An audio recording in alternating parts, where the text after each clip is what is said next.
Chilli के साहिल से बहुत दूर गहरे पैसिफिक ओशन के ठीक इस हिस्से में जहां चारों तरफ सिर्फ पानी ही पानी है, समंदर की इस वीरानियों में यहाँ एक छोटा सा आइलैंड पाया जाता है जो ईस्टर आइलैंड के नाम से मशहूर है। लेकिन इसकी मशहूरी की असल वजह इसका नाम या फिर इसका पैसिफिक ओशन में बिल्कुल तन्हा होना नहीं, बल्कि ये आइलैंड यहाँ पाए जाने वाले ड्यो कामत स्टैचूज की वजह से मशहूर है। पैसिफिक ओशन के इस रिमोट आइलैंड पर हजारों की तादाद में पाए जाने वाले ये भारी भरकम स्टैचूज आखिर बनाए किसने थे? क्या वो किसी और दुनिया से आए एलियंस थे या फिर हम जैसे इंसान? ज़ेम टीवी की वीडियोस में एक बार फिर से खुशामदीद। नाजरीन, ये बात है ईयर 1722 की, यानी आज से करीब 300 साल पहले, जब एक यूरोपियन एक्सप्लोरर जैकब रोगवीन अपनी बोट में तैरते तैरते गलती से इस आइलैंड पर आ पहुंचा था। उसने क्या देखा कि इस आइलैंड पर पत्थर से बने कुछ स्टैचूज समंदर को पीठ देकर खड़े हैं। देखने में ये स्टैचूज किसी देव की तरह लगते थे जिनको बड़ी महारत से पत्थर को तराश कर बनाया गया था। जैकब को ये मंजर काफी हैरानकुन लगा और तभी उसने इस आइलैंड को मजीद एक्सप्लोर करना शुरू किया। पता ये चला कि पूरा आइलैंड सिर्फ चंद स्टैचूज से नहीं बल्कि कई सौ स्टैचूज से भरा पड़ा है, जिनमें से कुछ खड़े हैं तो कई जमीन पर गिरे हुए भी दिखाई दिए।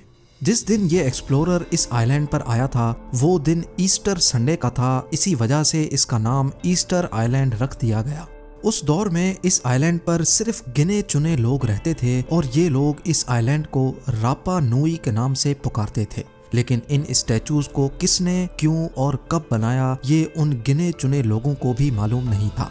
बस उस दिन से लेकर यहाँ आर्कियोलॉजिस्ट और एक्सपर्ट्स के आने का सिलसिला शुरू हो गया। कुछ लोग ये मिस्टीरियस आइलैंड सिर्फ देखने जाते थे तो कई इनके पीछे छुपे राजों से पर्दा उठाने की कोशिश में लगे रहते। पिछले 300 सालों की कोशिशों के बाद आखिरकार अब आर्कियोलॉजिस्ट ने यहाँ चंद ऐसे सबूत तलाश किए हैं जिसको देखकर अब ये कहना गलत नहीं होगा कि हम इस मिस्ट्री को सॉल्व करने के काफी करीब पहुंच चुके हैं। ईस्टर आइलैंड समंदर में इतना तन्हा है कि इसका पड़ोसी पिटकैन आइलैंड यहाँ से 2075 किलोमीटर की दूरी पर है, लेकिन यहाँ पर इंसान भी नहीं बसते। 500 लोगों की आबादी वाला करीबी आइलैंड यहाँ से 2600 किलोमीटर दूर है, जो मैंगरीवा के नाम से जाना जाता है, जबकि ईस्टर आइलैंड खुद चिली की टेरिटरी में आता है और यहाँ से चिली का साहिल भी 3512 किलोमीटर दूर है। आज के दौर में यहाँ पहुँचना सिर्फ प्लेन की मदद से ही पॉसिबल है, जो चिली से ईस्टर आइलैंड तक पहुँचाने में पूरे 5 घंटे लगाता है। एक नॉर्मल साइज के शहर जितने बड़े इस आइलैंड में करीब 1000 बड़े बड़े स्टैचूज मौजूद हैं और इन स्टैचूज को मोआई कहा जाता है। इन स्टैचूज में से कई की आंखें हैं तो कई बगैर आंखों के बनाए गए थे, जबकि इनकी लंबी नाक, शार्प चिन, चिपटे सर और लंबे चेहरे इनकी शक्ल को एक अनोखी पहचान देते हैं। एक एस्टीमेट के मुताबिक ये स्टैचूज 13th सेंचुरी में बनाए गए थे, यानी आज से करीब 700 साल पहले। कई स्टैचूज अपनी बॉडी समेत आइलैंड के बॉर्डर पे शान से खड़े हैं तो कई के सिर्फ चेहरे जमीन पर पड़े देखे जाते हैं। लेकिन 2012 में एक्सकवेशन के दौरान एक हैरत अंगेज हकीकत से पर्दा उठा। पता ये चला कि सिर्फ इनके चेहरे ही नहीं बल्कि इनकी पूरी बॉडी भी है जिसको जमीन के अंदर दफन किया गया था। इनमें से सबसे लंबे स्टैचू की हाइट 33 फीट, यानी इसकी हाइट एक पैसेंजर बस की लंबाई जितनी ही है, जबकि इसका वजन 90,000 केजी बताया जाता है, जिसको उठाना तो दूर की बात, इसको हिलाने के लिए भी 500 लोगों की जरूरत पड़ सकती है। हैरानकुन चीज तो तब पता चली जब यहाँ एक रिसर्च के दौरान एक्सपर्ट्स को एक ऐसा स्टैचू मिला जो इनकम्प्लीट छोड़ दिया गया था। एक्सपर्ट्स की कैलकुलेशन के हिसाब से इसकी हाइट 70 फीट है, जबकि कंप्लीट होने के बाद इसका वजन 300 टन के आसपास होगा। पत्थर को तराश कर स्टैचूज बनाना और फिर इतने ज्यादा वजनी स्टैचूज को आइलैंड के डिफरेंट स्पॉट्स पर लाकर खड़ा करना, ये एक ऐसा टास्क लगता है जो इंसानों के बस की बात ही नहीं।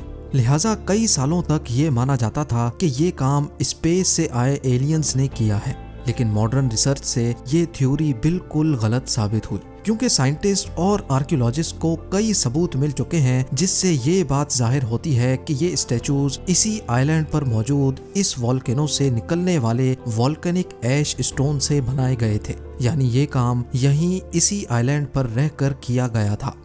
एक्सपेरिमेंट के तौर पे जब स्टैचू की सिर्फ आंख को पत्थर पर तराशने की कोशिश की गई तो इस काम में पूरे 3 दिन लग गए। ये काम एक खास टूल की मदद से किया गया जो पुराने दौर में लोग पत्थर तराशने के लिए इस्तेमाल किया करते थे। एक्सपर्ट्स का मानना है कि फुल साइज के एक स्टैचू को बनाने में 12 मजदूरों की टीम को कम से कम 1 साल लग जाता होगा। यहाँ मौजूद इनकम्प्लीट स्टैचूज को देखकर ये अंदाजा लगाया गया कि बड़े पत्थरों पर वहीं बड़े बड़े काम करके उसको स्टैचू की शक्ल में तराशा जाता था। ऊपर वाला हिस्सा कंप्लीट होने के बाद इसको पत्थर से अलग कर लिया जाता था।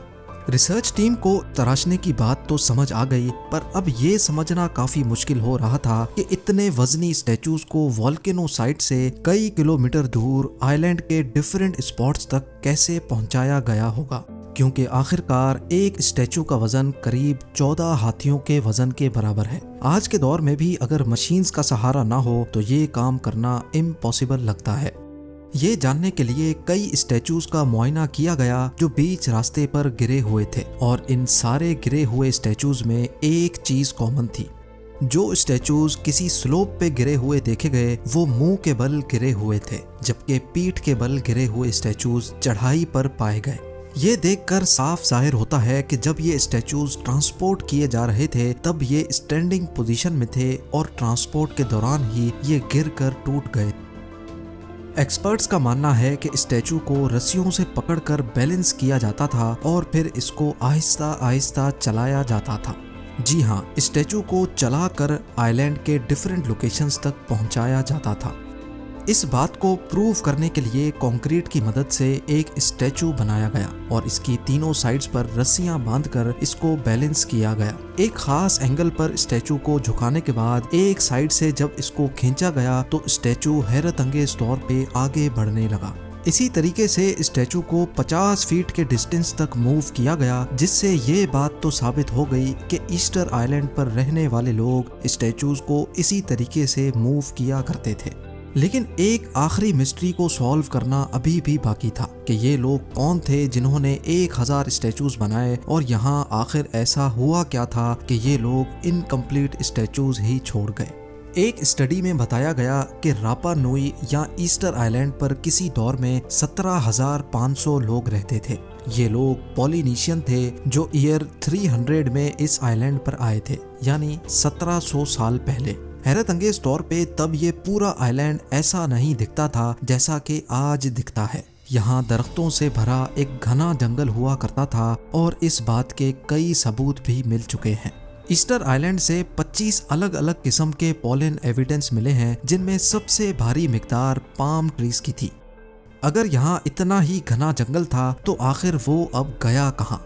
रिसर्चर्स का ख्याल है कि यहाँ बड़े पैमाने पर डिफॉरेस्टेशन की गई थी। ऐसा समझा जाता है कि पाम ट्रीज का ये जंगल यहाँ आने वाले लोगों के किसी काम का नहीं था, क्योंकि वो लोग फार्मर्स थे।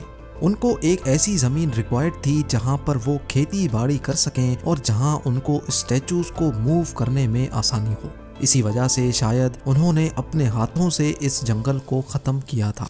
बड़े पैमाने पर डिफॉरेस्टेशन की वजह से माहौल का पूरा इकोसिस्टम खराब हो जाता है, लेकिन ये इफेक्ट आहिस्ता आहिस्ता किसी स्लो पॉइजन की तरह जाहिर होता है, और यहाँ भी कुछ ऐसा ही हुआ। शुरुआत में तो उनको कुछ पता नहीं चला, लेकिन वक्त के चलते यहाँ की जमीन बिल्कुल बंजर हो गई, जिसकी वजह से आइलैंड पर रहने वाले लोगों के लिए खाना कम पड़ने लगा, और फिर आखिरकार यहाँ ये लोग आपस में ही लड़ पड़े। आइलैंड से कई इंसानी हड्डियों और स्केलेटन भी मिले हैं जिन पर चोटों के निशान मौजूद हैं। ये इस बात का सबूत है कि यहाँ सिविल वॉर हुई थी, जिसमें ज्यादातर खवातीन को निशाना बनाया गया था।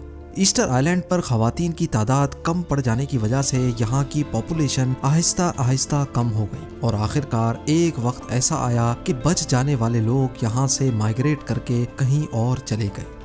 आज ये island UNESCO world heritage site का हिस्सा है, जहाँ पर इन जायंट स्टोन स्टैचूज को देखकर यकीन नहीं होता कि वाकई ये इंसानों ने ही बनाए थे। इन स्टैचूज को रिलीजियस पर्पस के लिए बनाया गया था या फिर इनका कोई और ही मकसद था। इस बारे में कई रिसर्चर्स की अपनी अपनी थ्योरीज हैं, लेकिन आपको क्या लगता है इस बारे में मुझे कमेंट करके जरूर बताएं। उम्मीद है जेम टीवी की ये वीडियो भी आप लोग भरपूर लाइक और शेयर करेंगे। आप लोगों के प्यार भरे कमेंट्स का बेहद शुक्रिया। मिलते हैं अगली शानदार वीडियो में।